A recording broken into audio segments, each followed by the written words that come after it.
सुनो काका सुनो दादा सुन लियो यो बात, कोरोना वायरस फैली छू जाग जाग में आज। सुनो काका सुनो दादा सुन लियो यो बात, कोरोना वायरस फैली छू जाग जाग में आज।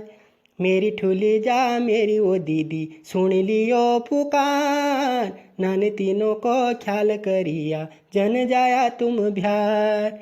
मेरी ठुली जा मेरी वो दीदी सुन लियो पुकार, नान तीनों को ख्याल करिया जन जाया तुम बिहार। दोस्तों, हम लेकर आए हैं आप लोगों के लिए कोविड पर चर्चा, जिसमें हम हर बृहस्पतिवार और रविवार आपके लिए 5 से 7 मिनट की चर्चा करेंगे, जिसमें आज का विषय है धार्मिक स्थलों के लिए दिशा निर्देश। श्रोताओं नमस्कार, आप लोग सुन रहे हैं 90.4 मेगाहर्ट्ज में कुमाऊनी सामुदायिक रेडियो अपन बात, और मैं हूं आपका जाना पहचाना रेडियो साथी नारायण मेहता।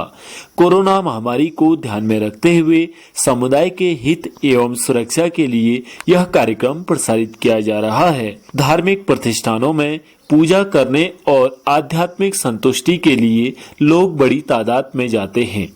केंद्रीय स्वास्थ्य और परिवार कल्याण मंत्रालय के मुताबिक धार्मिक स्थलों पर बड़ी संख्या में लोग मौजूद होते हैं, इसलिए महामारी से बचाव के लिए पूजा परिसरों में सामाजिक दूरी समेत अन्य एहतियात उपायों का पालन किया जाए। कोरोना संक्रमण को रोकने के लिए केंद्रीय स्वास्थ्य और परिवार कल्याण मंत्रालय ने धार्मिक स्थलों के लिए मानक संचालन प्रक्रिया यानी SOP जारी की। SOP के अनुसार कंटेनमेंट जोन में धार्मिक स्थल जनता के लिए बंद रहेंगे, पर कंटेनमेंट जोन से बाहर धार्मिक स्थल खोले जा सकते हैं। 65 वर्ष से अधिक आयु के बुजुर्गों, गर्भवती महिलाओं, 10 वर्ष से कम के बच्चों और बीमार लोगों को घर पर रहने की सलाह दी गई है। धार्मिक प्रतिष्ठानों में काम करने वाले लोगों और आगंतुकों से सावधानी बरतने को कहा गया है। सार्वजनिक जगहों पर आपस में 6 फीट की दूरी रखें।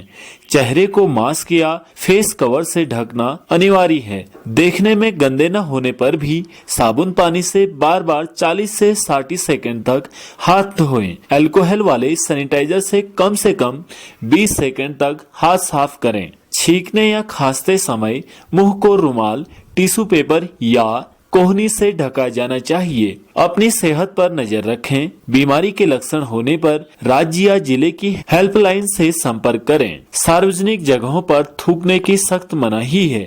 साथ ही सभी को आरोग्य सेतु ऐप डाउनलोड कर उपयोग की सलाह दी गई है।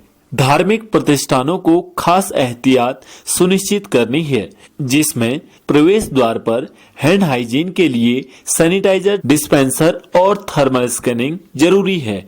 जिन लोगों में कोरोना वायरस के लक्षण नहीं होंगे उन्हीं लोगों को प्रवेश की अनुमति है। मास्क या फेस कवर होने पर ही धार्मिक स्थल में जाने की अनुमति है। कोरोना संक्रमण से बचाव के लिए लोगों को जागरूक करना चाहिए। पोस्टर, ऑडियो और वीडियो क्लिप से महामारी से बचने के लिए बढ़ती जाने वाली सावधानियों का प्रसारण करना चाहिए। आगंतुकों को जूते चप्पल अपनी गाड़ियों में खोलकर आना है।